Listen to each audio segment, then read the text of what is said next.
बिस्मिल्लाहिर्रहमानिर्रहीम वसल्लल्लाहु अला नबिय्यिल करीम रब्बि इश्रह ली सदरी वयस्सिर ली अमरी वहलुल उक़दतम मिन लिसानी यफ़क़हू क़ौली। The theme for the present talk is lessons from the Islamic history. Lessons from the history of Islam. History of Islam is a very wide subject. There are many aspects, but this time I will say something about one aspect, that is Dawa aspect or theoretical aspect. You know, Prophet of Islam was born in Mecca in 570 AD. He died in 632 in Medina. He was appointed as a prophet in 610. At that time he was in Mecca. The first revelation he received in Mecca, namely in the cave of Hira, was very simple. This first revelation was Iqra bismi rabbika alladhi khalaq, khalaqal insana min alaq, Iqra wa rabbukal akram, alladhi allama bil qalam. In this verse you can see that the emphasis is on reading. Iqra, read. Then allama bil qalam. Then it gives emphasis the pen, that is book, because you write book with the aid of pen. So what is this Iqra and what is this Talib bil qalam? It means that the first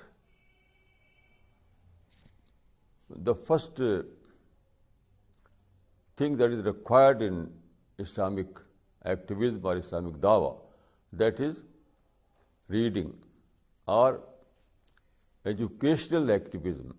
You can say that Islam is basically, the method of Islam is basically based on education or educational activism. So this is the first important aspect of Islam. Islam begins from education. Islam begins from Iqra. Education means intellectual awakening. When you educate people, you try to awaken them in terms of intellectual thinking. The first of all is to awaken their mind, to try to intellectual awakening. So this is the first point. Islamic history begins from education and not from sword. It is general impression that Islam begins from sword. It is not correct. Islam begins from education or from educational activism. This is the starting point of Islam or Islamic dawah. Then one of the early revelation was Al-Muddassir, chapter Al-Muddassir. This chapter says, Ya ayyuhal muddassir qum fa'anzir वरब्बक फकब्बिर वसियाबक फताहिर वर्रुज्ज फहजुर वला तमनुन तस्तक्सिर वलिरब्बिक फस्बिर. In these verses you find that basically there are 3 points. 3 points. First, al-inzar, that is dawa work. Then warabbaka fakabbir, that is making God your supreme concern. Then walirabbaka fasbir, that is patience or avoidance. So there are 3-point formula.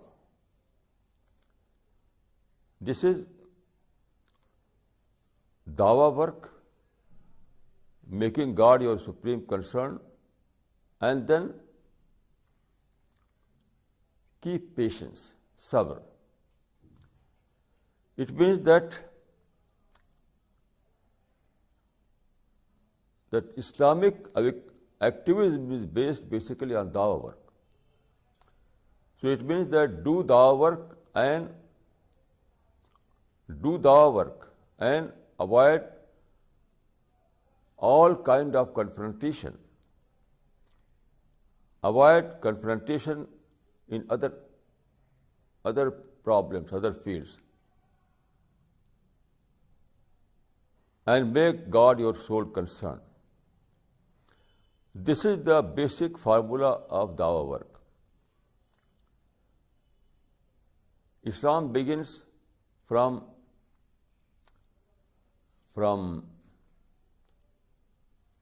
discovery, from the realization of God. When you realize God, you become a da'i. And dawa mission is your only mission. Dawa becomes your only mission. So this is the 3-point formula of dawa work. One is inzar, that is conveying the message of God to all mankind. Then the second is making God your sole concern, that is takbir Rabb, Rabbaka fakabbir. Then walirabbika fasbir, that is avoid all kind of confrontation. Sabr or patience means avoidance. When you try to avoid all kind of other things, all kind of things other than dawa, that is sabr. So this is the basic formula of Islamic dawa. This is the basic formula of Islamic dawa.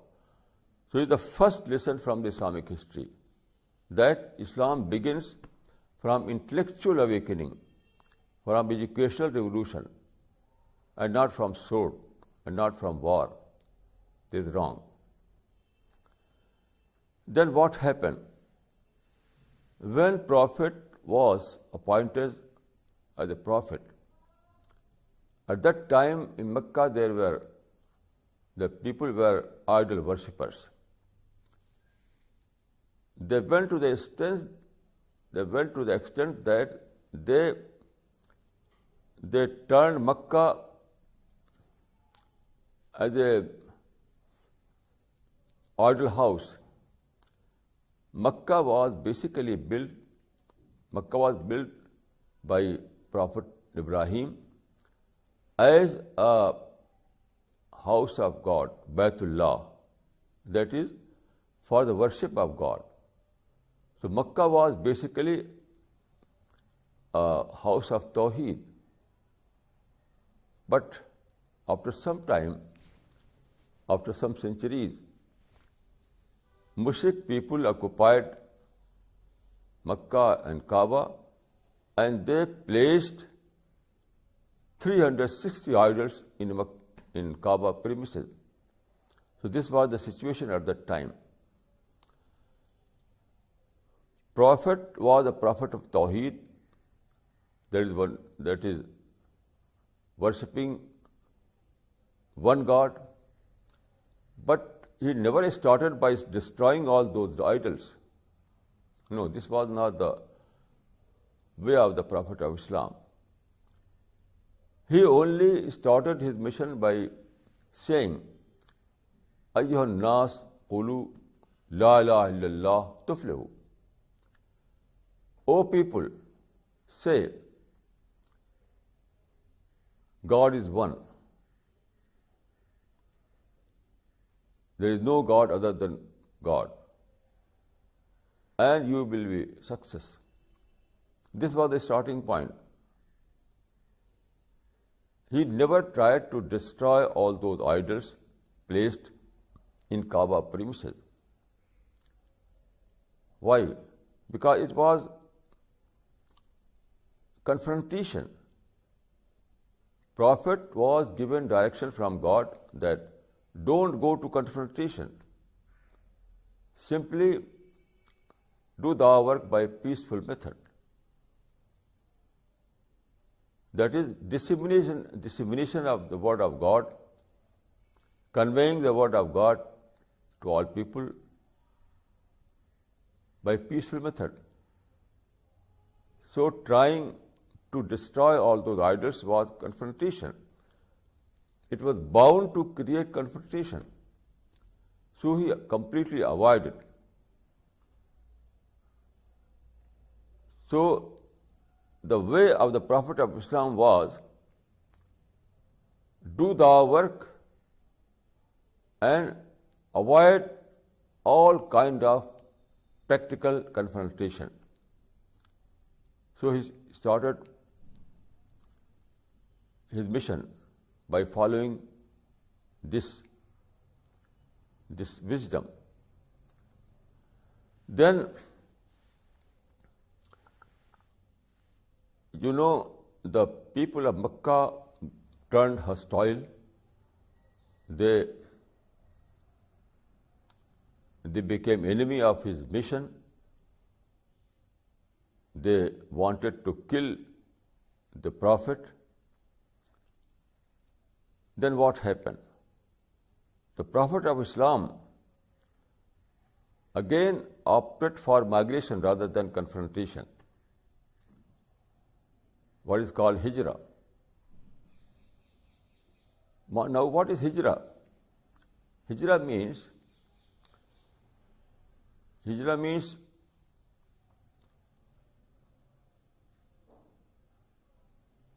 opting for another place of work, to change the place of work.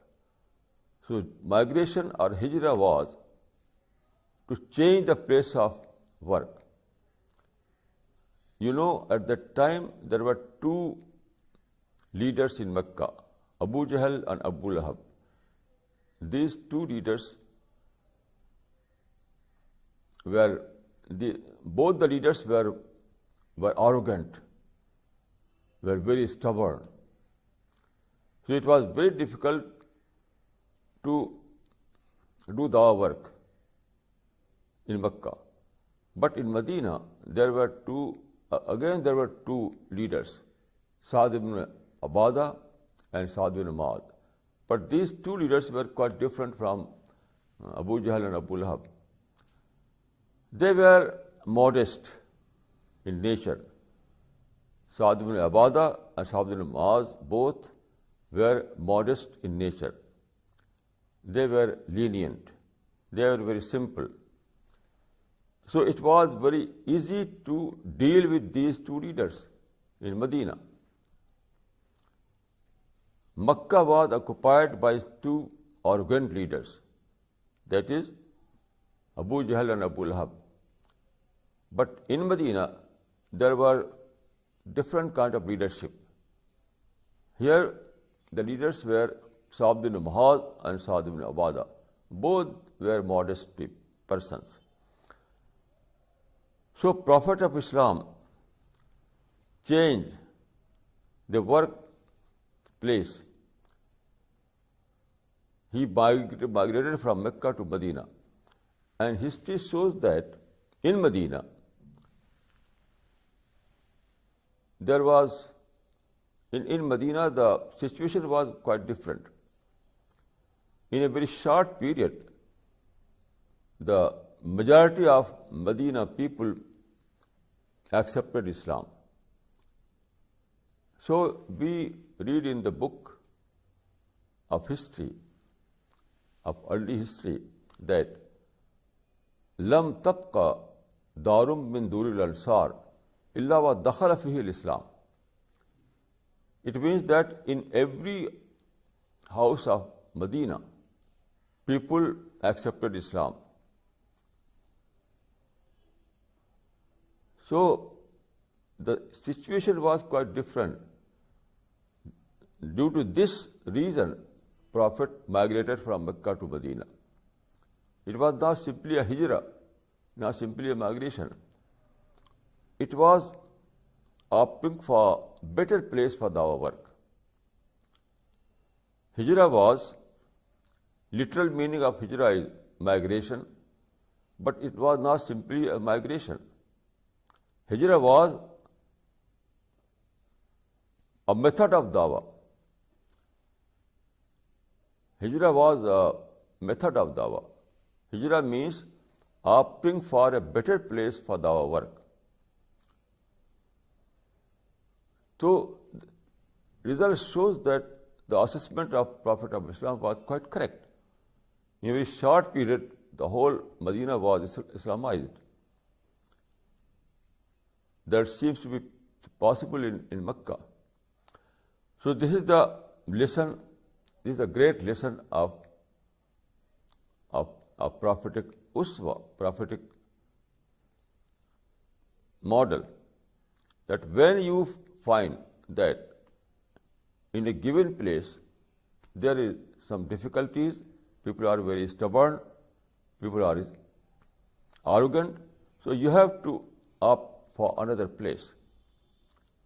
Don't go to confrontation. Don't go to fighting. So your option must be,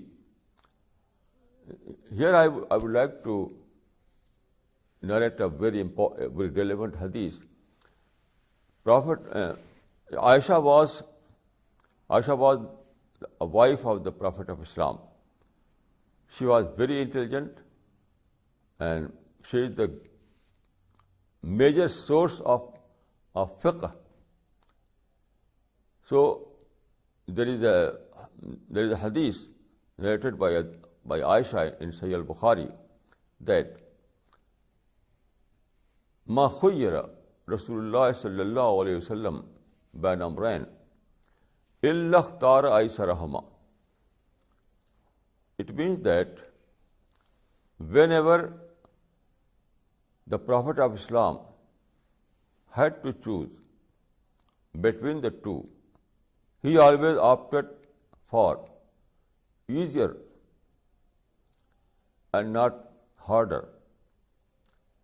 It means that every time, in every situation, there are two options, easier option and harder option. Now, what is easier option and what is the harder option? Going to confrontation is harder option, and work with peaceful method is easier option. So Prophet of Islam always opted for peaceful method and not violent method. Violent method is harder option, and peaceful method is easier option. So this is the prophetic method of dawah. In every situation, in every country, we have to analyze the situation. We have to read the situation. We have to discover which one is easier and which one is harder. So basically, there are two different options.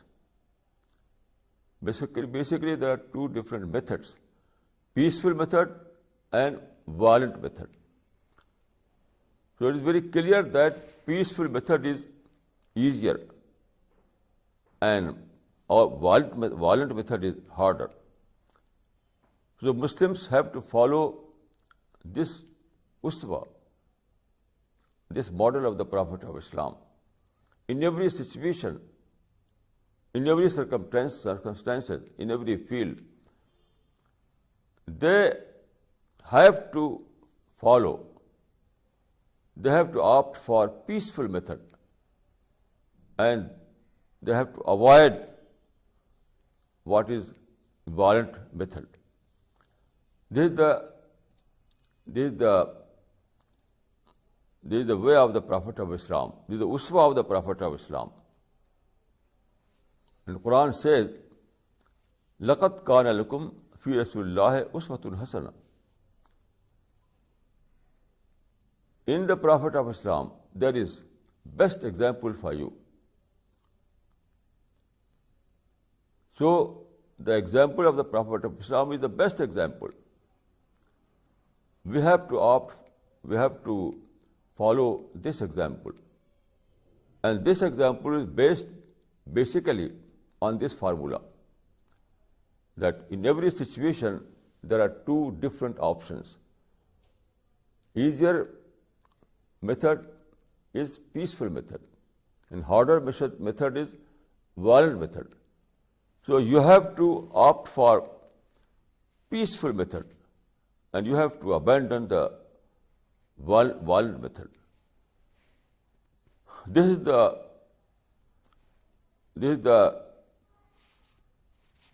is a great lesson from the early period of Islam. Then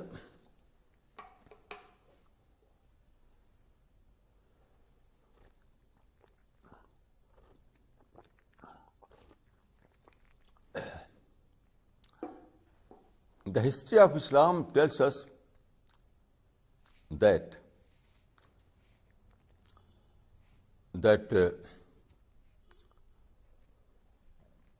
political defeat, that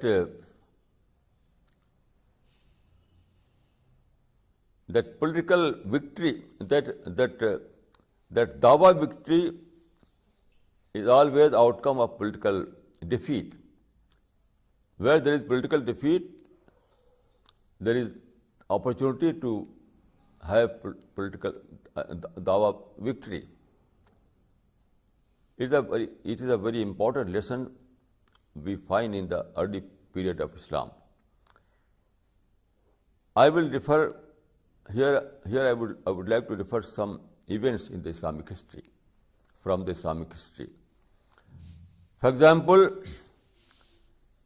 in the 622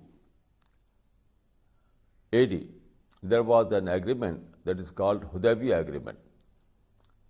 After 6 years of Hijrah. So in this agreement, there are two parties. First was Prophet of Islam and his companions, and the second was the Quraysh of Mecca.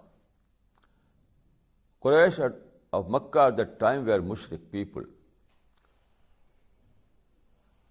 So they were hostile. They became enemy of Islam.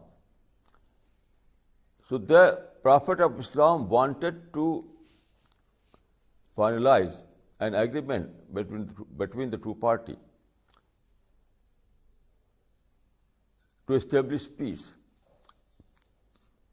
You know, after migration, they attacked Medina. They waged war unilaterally. So due to their aggression, there were some wars like Badr and Uhud. So Prophet of Islam wanted to establish peace, because peace is the summum bonum in Islam. Peace is the greatest concern of Islam. According to Islamic thinking, peace is must, because without peace you cannot do anything. Even ibadah or dawah work or any kind of positive activities are possible only in peaceful situation. So peace is the greatest concern of Islam. So Prophet of Islam wanted to establish peace. So he began negotiations. After 15 days of negotiation, Quraysh said, yes, we are ready to establish peace, but on our own conditions. It was a very difficult time. Quraysh were ready to sign on the document of peace, but on their own condition. They refused to accept any condition given by the Prophet of Islam or by the companions of the Prophet. The situation was that either you have to accept peace on their conditions, or there is no peace. There is no other option. There was no third option. So Prophet of Islam accepted all their conditions. You know, one of his companions was Umar Farooq. He said, why we accept this kind of agreement? In the word of Umar Farooq, this was a humiliating agreement. Umar Farooq said that Hudaybiyah agreement, present in its present form, is a humiliating agreement. So we are not ready to accept this kind of agreement. But Prophet of Islam said that it is command of God. God likes it. So after great insistence by the Prophet of Islam, the companions accepted this agreement, and it was finalized in 622 AD. So apparently Hudaybiyah agreement was a humiliating agreement. It was completely a unilateral type of agreement. But what happened? Just after the finalization of this agreement, Prophet received a revelation from God. Inna fatahna laka fatham mubina. Inna fatahna laka fatham mubina. This you can read in the chapter number 48 of the Quran. Chapter Al-Fatah begins from this verse. Inna fatahna laka fatham mubina. So Prophet of Islam received this revelation just after the finalization of the Hudaybiyah agreement. You see, apparently the Hudaybiyah agreement was a humiliating agreement. It was a sign of defeat. But Quran says that it is a fatah. It is a clear fatah. Inna fatahna laka fatham mubina. We gave you a clear victory. We gave you a clear victory. Now what it means? What is the meaning of this verse? It means that victory is outcome of defeat. It is a very strange formula. Hudaybiyah agreement was an agreement of defeat, but Quran says it is agreement of fatah. It means that according to the Quranic thinking, according to the Quranic formula, victory is a result of defeat. Very strange formula. It is very clear. It is very clear. All the companions accepted this reluctantly. You can see the history. After great insistence by the Prophet of Islam, the companions accepted it reluctantly, because apparently it was an agreement of defeat. It was a humiliating agreement. But just after completion of this agreement, Prophet received this revelation, Inna fatahna laka fatham mubina, that this agreement is a fatah, it is a victory. It means that in the eye of the Quran,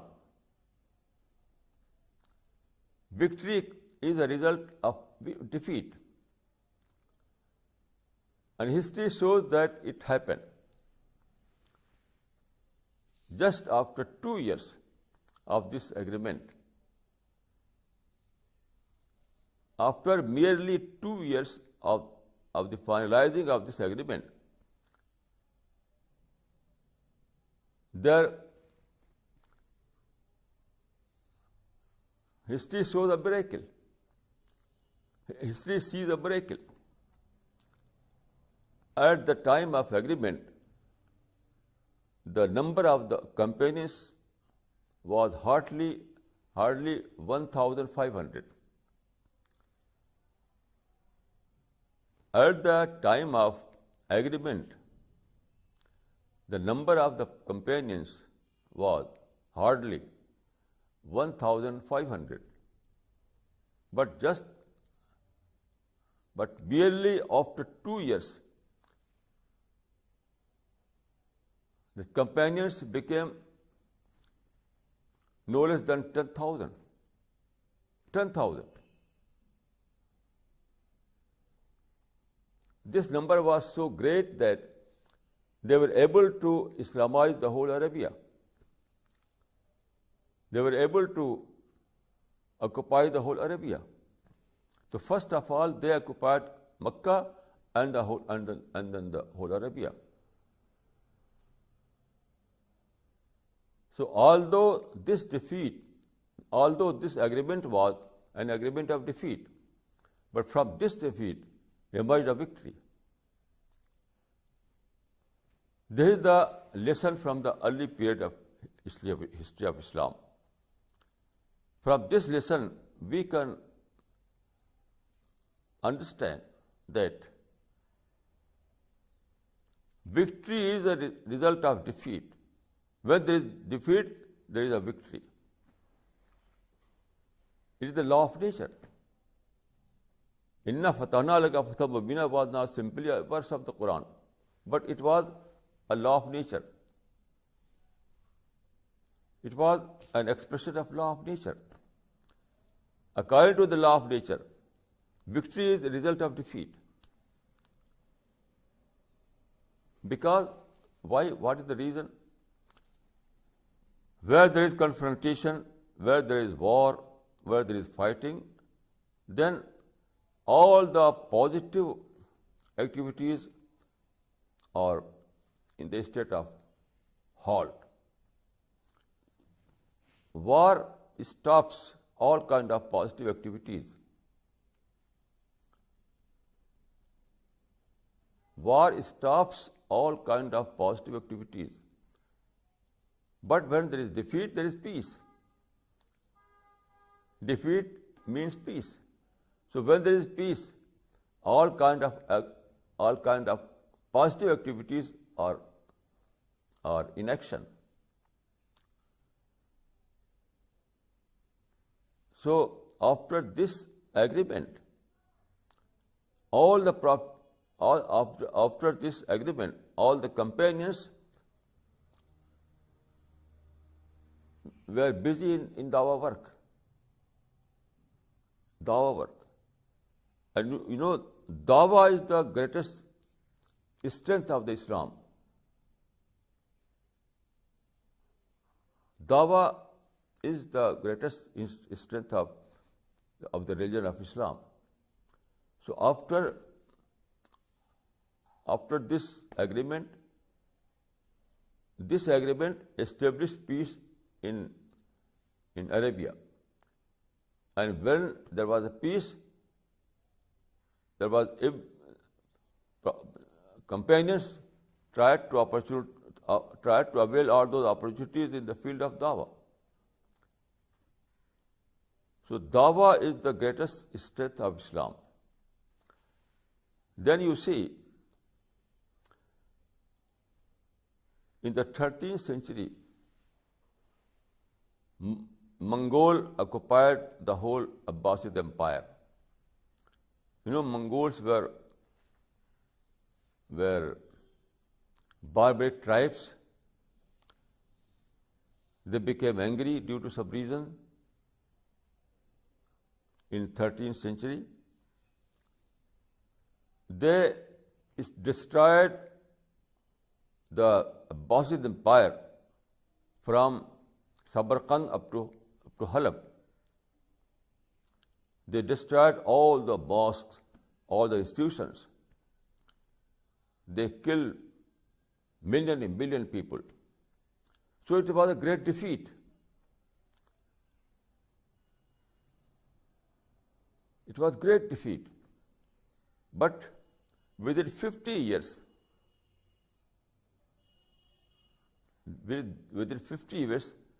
there emerged a miracle. The majority of Mongols accepted Islam. The majority of Mongols accepted Islam. Historians have expressed with great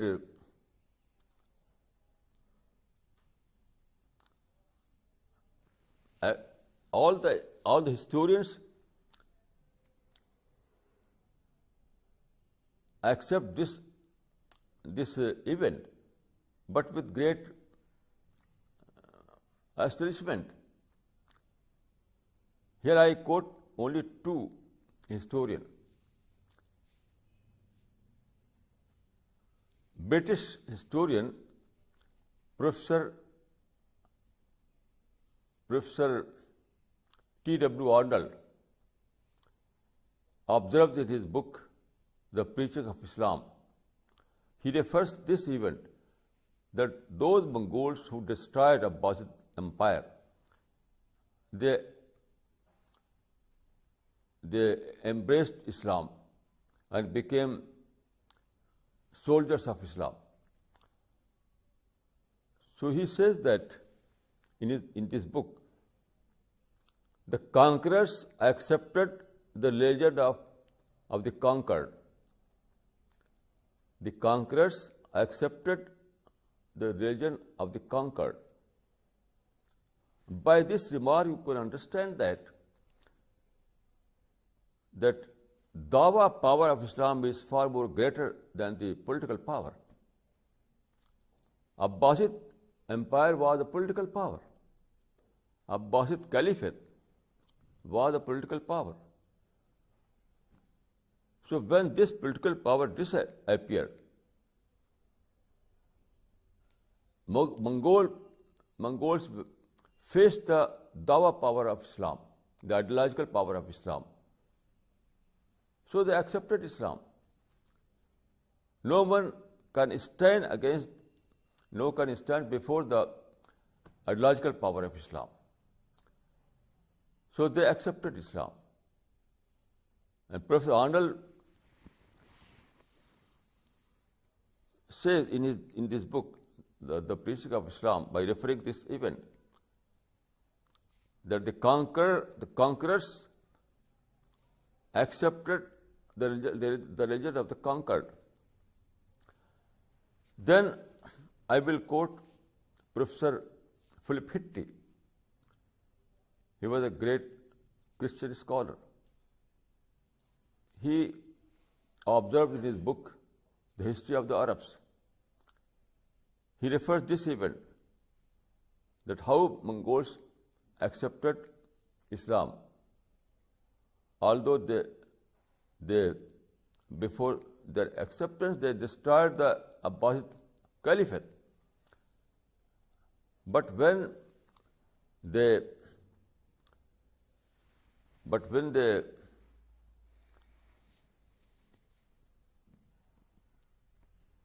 faced the Islamic ideology, Islamic religion, Islamic Dawah,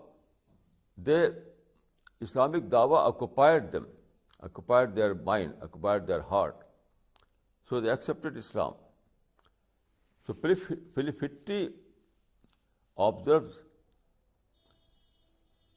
in this book, he says, the religion of Muslims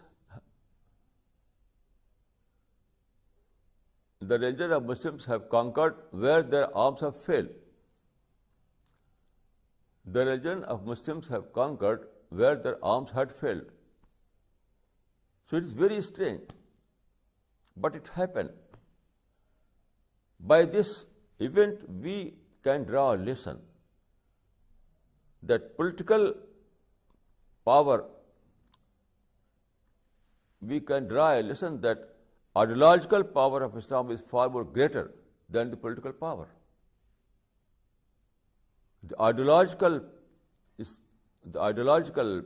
power of Islam is far more greater than the political power. This is a great lesson we draw from the Islamic history.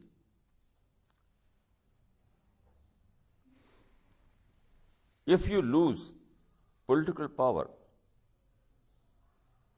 don't go to frustration, because already you have dawah opportunities. Don't complain about political power, but avail all those dawah opportunities and you will be success. Then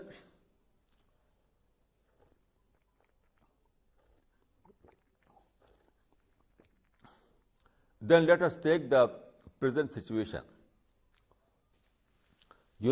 After colonialism,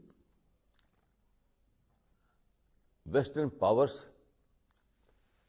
occupied Muslim countries in political terms.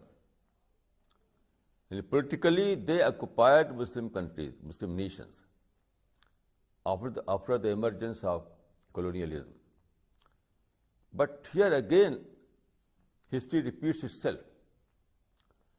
Although Muslims were defeated in terms of politics, in terms of political power, but at the same time, Islam emerged as a great ideological power.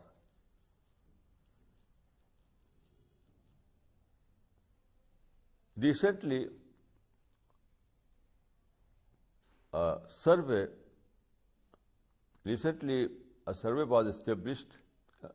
was published in some magazine. This survey was conducted by some institutions, some American institutions. This survey shows that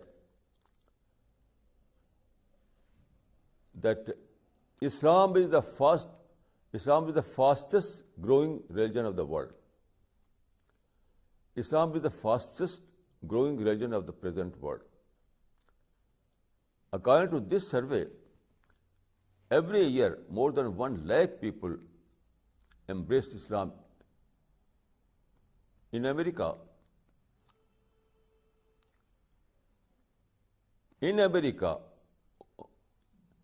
more than 1 lakh people are accepting Islam every year. So this is the victory of ideological Islam. Although Islam is not a great political power, but at the same time, Islam is a great ideological power. In terms of ideology, Islam is capturing their heart, their mind. So this is the lesson we can draw from the history of Islam.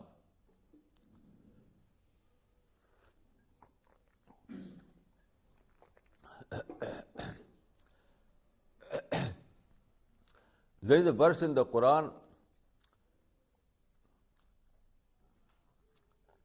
Inna ma'al usri yusra.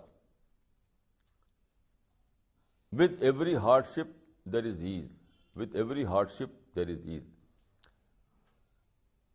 This is the law of nature. This Quranic verse refers a law of nature. It is a law of nature that with every hardship there is ease. It means that according to the law of nature, in every situation, when you find some hardship, some difficulty, some problem, you should believe that at the same time, along with those problems, there are opportunities. So you have to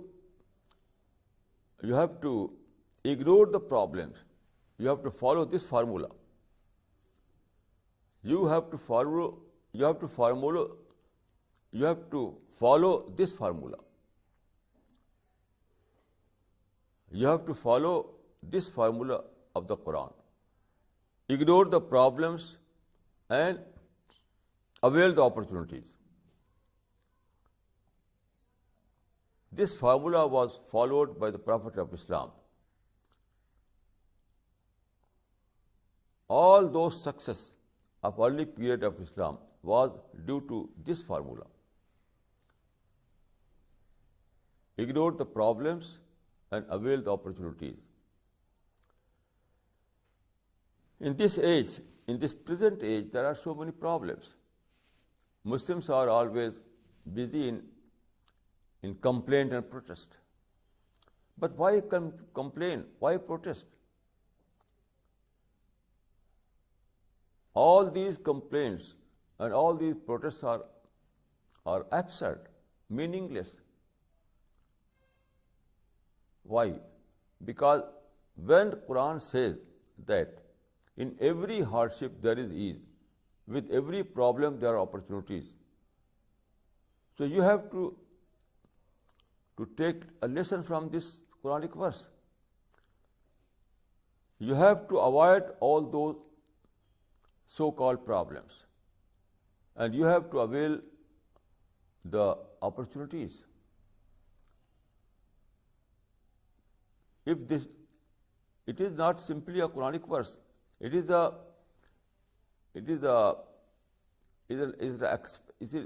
an expression of law of nature.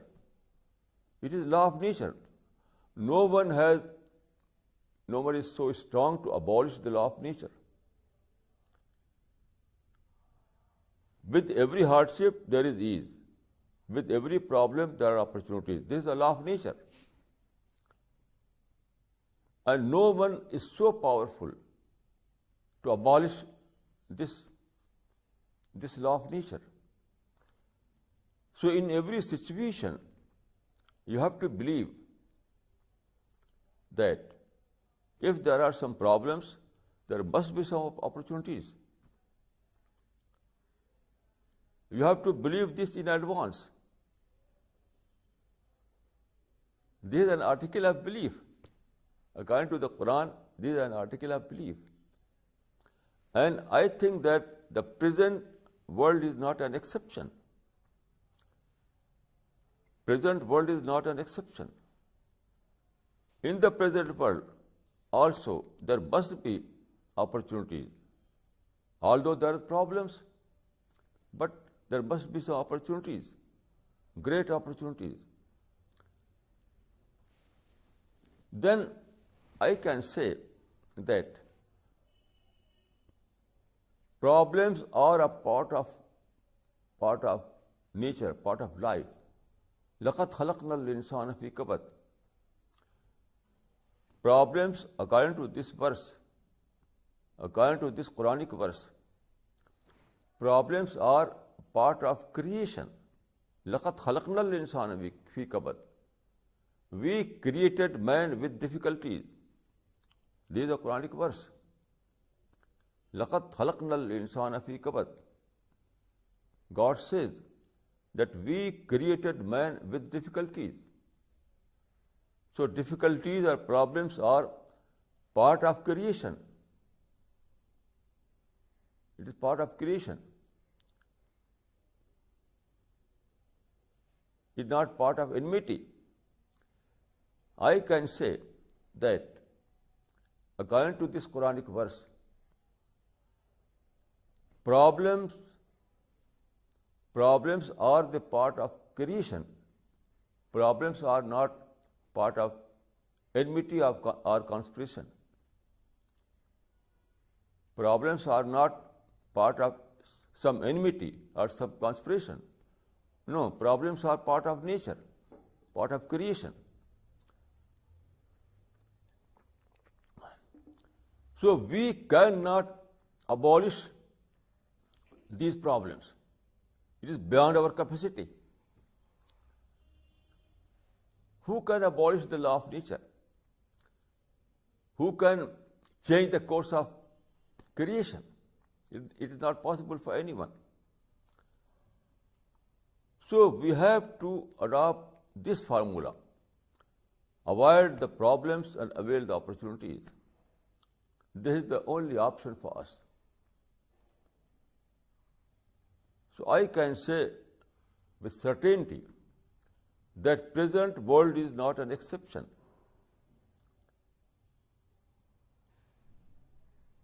People are engaged in declaring that there are enemies, there are conspirators, this and that. But I don't believe all these things. The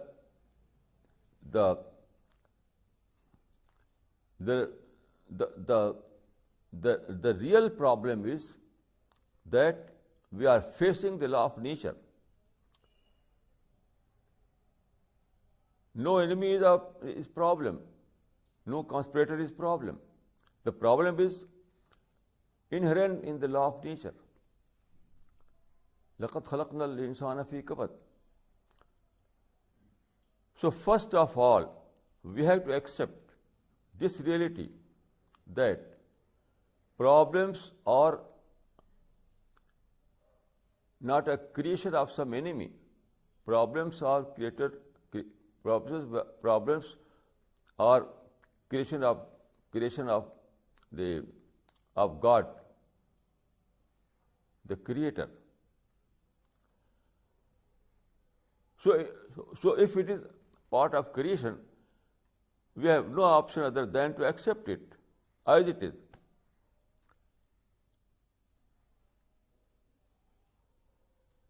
So due to this, I can say that we have to adopt this formula.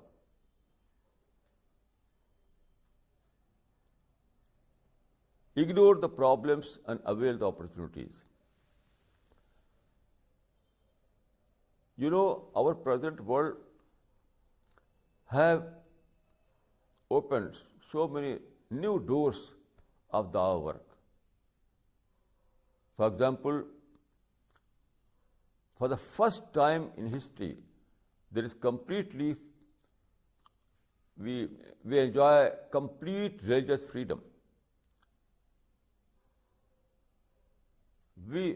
At present, we enjoy complete religious freedom. It is a great boon for us. Complete religious freedom means that we are free to practice Islam, we are free to disseminate Islam, we are free to do Dawah work. This is a great, great blessing for us. So complete religious freedom is a new phenomenon. And in this world, and in our present world, we enjoy complete religious freedom. Then we know there are communication. This age is age of communication. In this age, we are living in the in a new world of communication. There are print media, there are electronic media, there are multimedia. So these opportunities are very, very important for us. So we have to avail all these opportunities. We have to avail all those communication. We have to avail all those print and electronic media to disseminate the Islamic message. This is an opportunity, and we have to avail this opportunity. Then there is a new kind of mindset, that is spirit of inquiry. The present world is obsessed with knowledge, with information. They want to know. This spirit was inculcated by the scientific revolution. So our world is world of inquiry. Everyone wants to know, wants to increase his knowledge. So it means that everyone is curious to know about the truth, about Islam, about the history of Islam, about the Prophet of God. Everyone is curious. This is a new phenomenon. During previous ages, this was not. The pre-scientific era was an era of superstition, era of mythology, era of religious persecution. But now we live a new kind of situation. So people want to know more and more. People want to know more and more. So this is a great opportunity for us. We have to avail this opportunity in field of dawah. We have to publish books on Islam. We have to launch Islamic TV. So we have to avail all those communications. We have to avail this opportunity. So I think that complaint and protest is haram in Islam. There is no room for complaint and protest in Islam. Why complain? Why complain? Why protest? When there are enormous opportunities, we have to avail these opportunities. When there are enormous opportunities, so why complain? We have to avail all these opportunities. So I think that we have to reassess the whole situation. We have to revise our thinking. We have to rediscover the present age. After reassessment, we will find that everything is favorable to us. No enmity, no conspiracy. So I can say that adopt this formula, ignore the problems and avail the opportunities. أقول قولي هذا وأستغفر الله لي ولكم أجمعين.